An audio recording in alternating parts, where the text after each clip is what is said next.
Bom dia, graça e paz a todos meus amigos e irmãos que estarão dedicando o seu tempo para nós juntos pensarmos, questionarmos, enfim, nós abrir a mente e avaliar as coisas.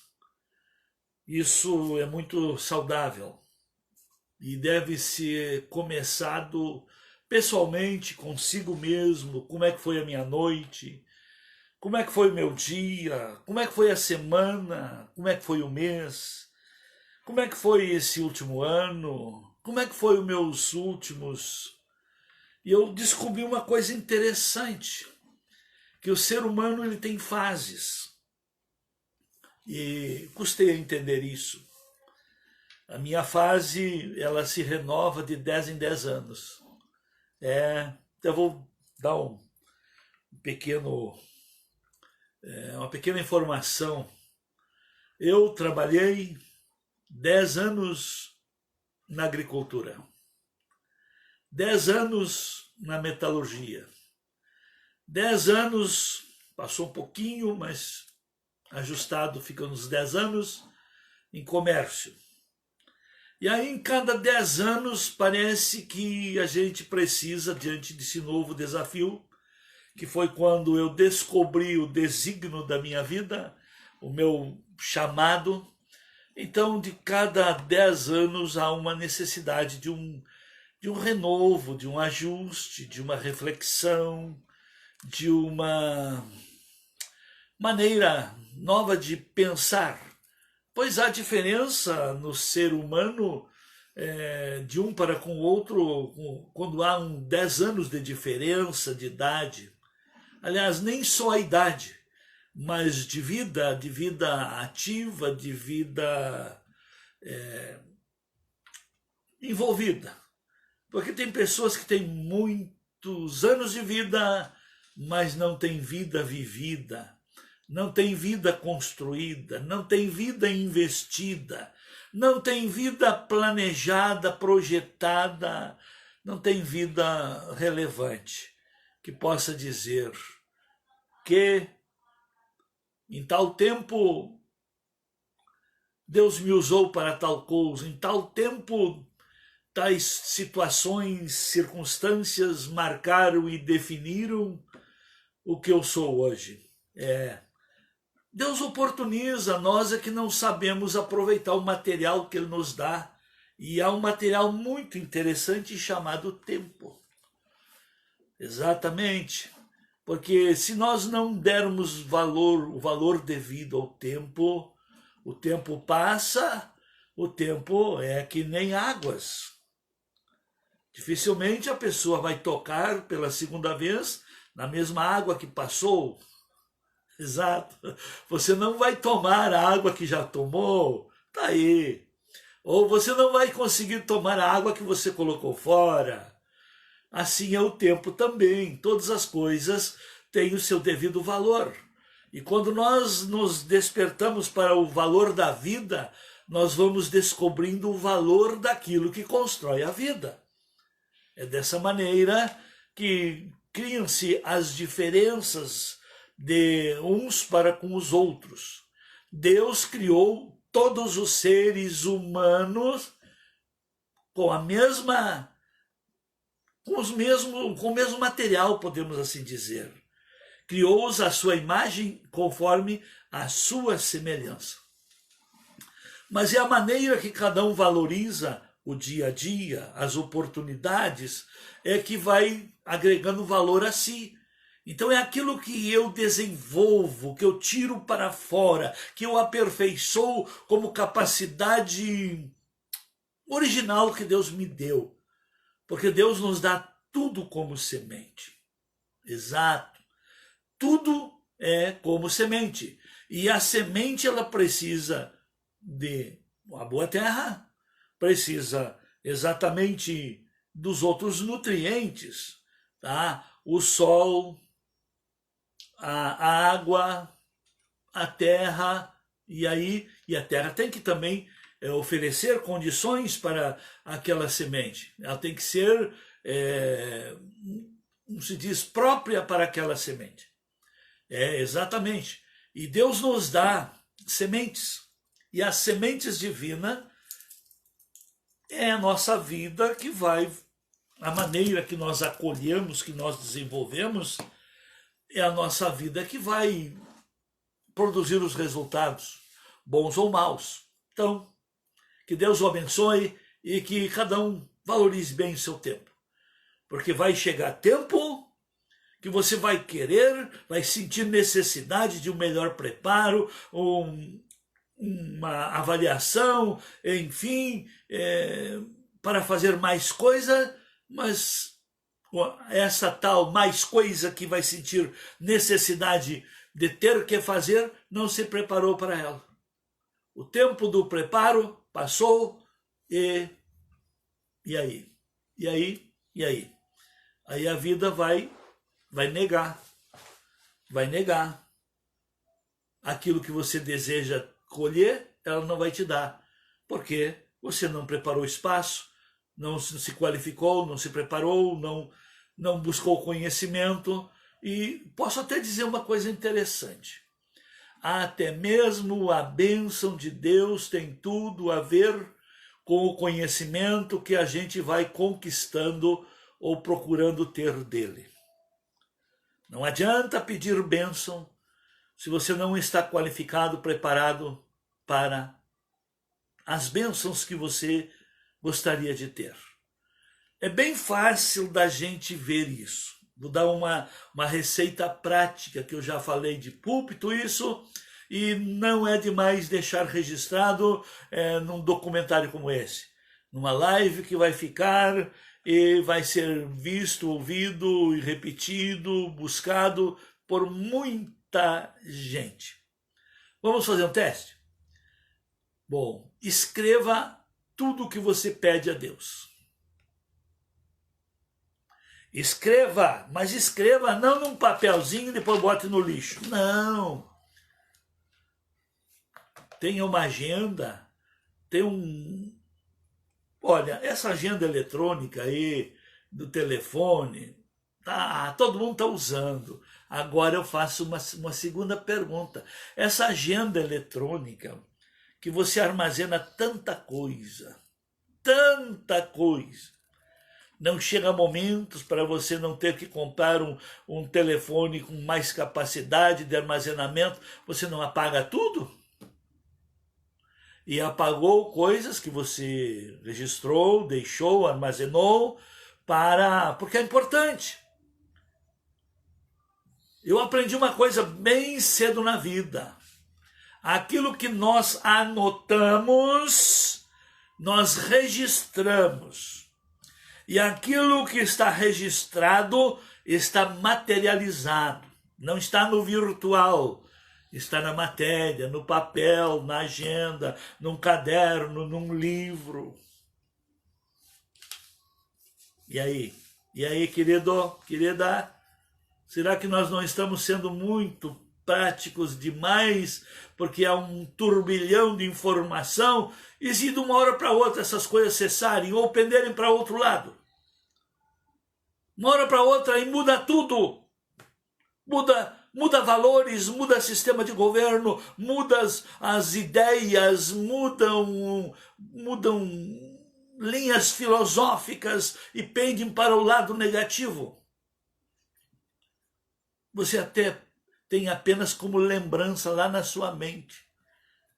E aí? Como é que fica e como é que estão as mentes humanas diante de tanta informação, tanta pressão informativa que tem por aí? Agora eu pergunto, por exemplo, a humanidade no mundo todo está vivendo duas fontes de medo, duas enfermidades: o medo do Covid, o medo do vírus, o Covid-19, mas hoje eles se adoeceram não com o Covid, mas com as informações de tantos males que o Covid causa, que agora as pessoas verem pessoas sem máscara, estão revoltadas contra as pessoas. Ou se verem as pessoas se alegrando em família, estão se perturbando porque aguentaram a mente que não pode isso, que não pode aquilo, que não pode aquilo outro. Está vendo? Isso tudo, essa tal inteligência artificial, que hoje você é monitorado pelo seu próprio telefone.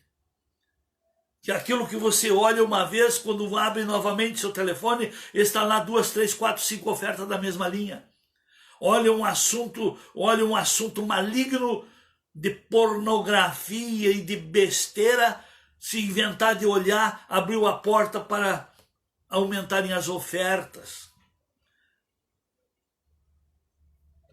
Tudo isso por quê? Porque a pessoa não está valorizando o tempo. Está usando o tempo para um mundo irreal, para dar ouvido a pressões e linhas malignas que, sem a pessoa se aperceber, estão construindo, estão persuadindo, mas é uma persuasão que leva para o medo, para ser cobaia, para ser boi de boiada, para ser mulinha de presépio. Mas vamos tratar algo melhor? Paulo diz isso vamos lá, diz algo interessante. Em Romanos capítulo 8, verso 5, diz assim: porque os que se inclinam para a carne cogitam das coisas da carne, mas os que se inclinam para o Espírito cogitam das coisas do Espírito. Agora eu faço uma pergunta para você. Quero dizer para todos aqui. Nós carregamos duas naturezas.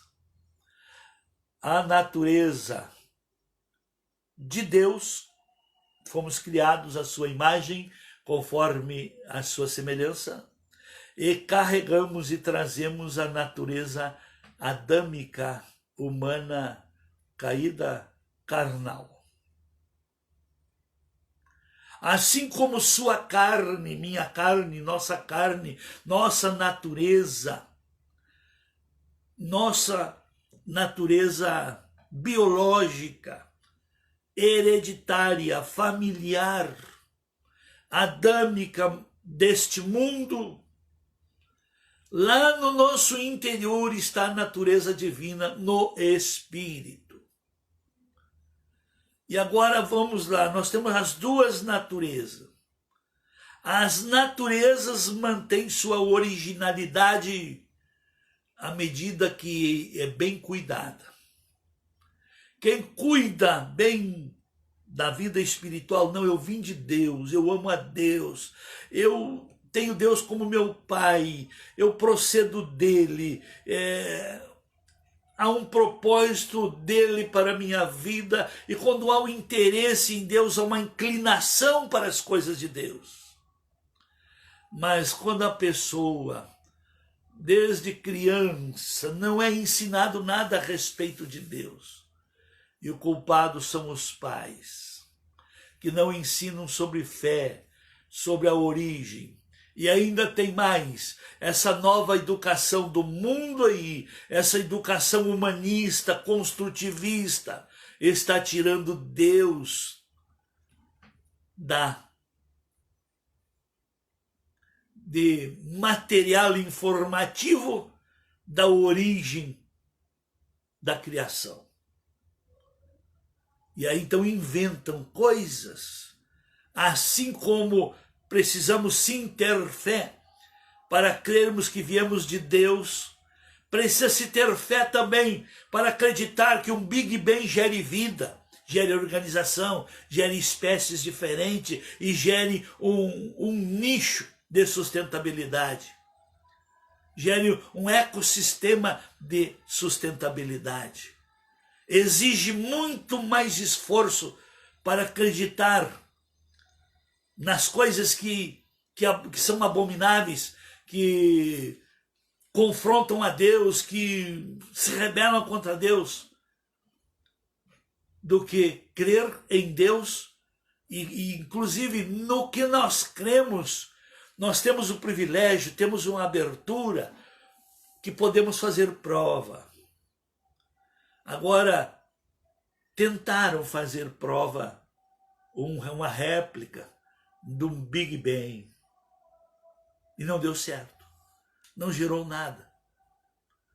Tentaram fazer a prova do evolucionismo e parou pela metade. Parou pela metade. Porque se o homem veio do macaco, então parou pela metade. Porque continuam tendo macacos ainda que não evoluíram. Aí, faça meu favor. Vamos pelo menos ter coerência. E não adianta, e eu quero dizer uma coisa aqui, vem com tudo isso aí, para que nessas pseudas pesquisas científicas estejam também destruindo a humanidade. Querem buscar as origens e inventam e coisa e tal, mas e agora a própria ciência está criando medidas e criou medidas insanas que para nada servem e está aí. Só que os estragos, o lado negativo que já produziu, tá? Não é trazido à luz, não vem às claras. Mas o que eu quero falar mesmo?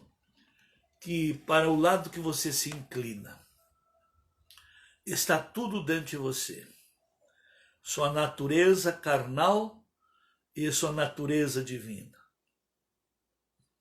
À medida que você dá expediente para essas em desequilíbrio, os que dão mais expediente para a natureza carnal, para a continuidade ou a hereditariedade, reproduzindo toda a bagagem biológica e sociológica, de acordo com como foram seus ancestrais, criaram protótipos, discípulos, sucessores.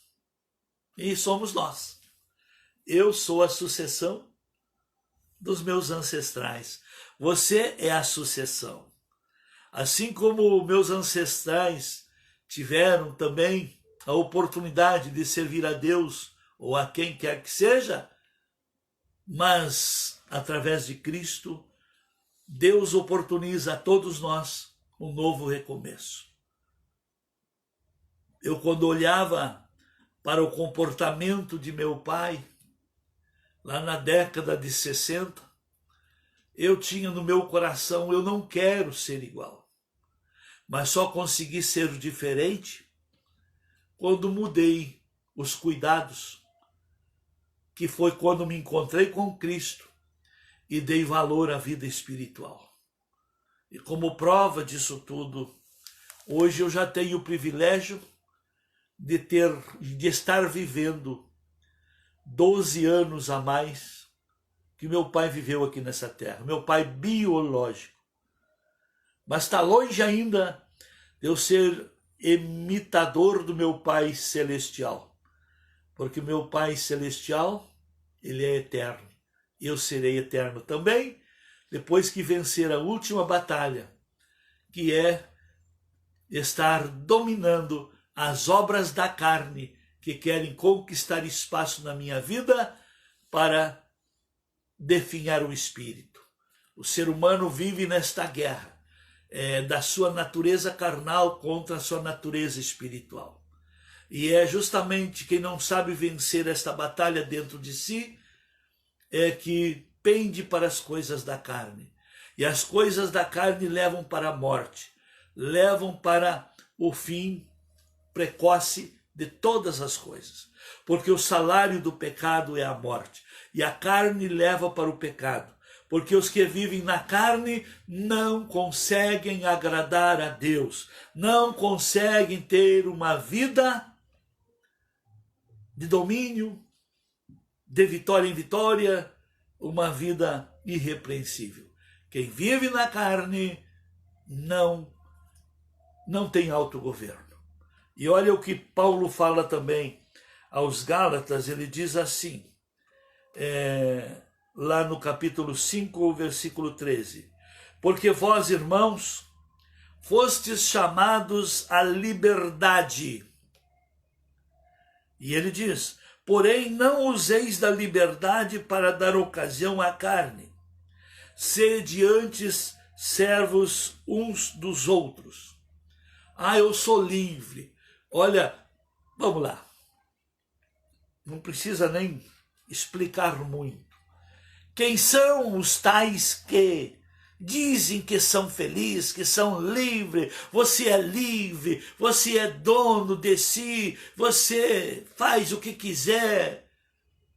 São os infelizes que tem que estar se automotivando que são felizes, se automotivando que são livres e pendem para coisas que só destroem, que não constrói unidade, que não constrói autoajuda, que não constrói solução, que não constrói família. Pelo contrário, os tais livres e felizes que se declaram são os que estão se autodestruindo e destruindo a própria família. Que Deus tenha de nós misericórdia. Paulo diz, não useis dessa liberdade, você é livre. Você pode escolher o que quiser. Mas o amor de Deus é tão grande para a sua vida, para com você, que ele mesmo diz, não use essa liberdade para fazer vontade carnal, para estar alimentando a velha natureza. Use essa liberdade para conhecer melhor a Deus. As coisas de Deus, elas são mais sólidas. No começo, precisa-se ter fé para começar a semear práticas de obediência, atitudes, comportamento, propósito, continuidade. Se você vence dentro de você, você tira para fora suas virtudes, suas capacidades, e aí à medida que você vai semeando, é você mesmo que irá colhendo.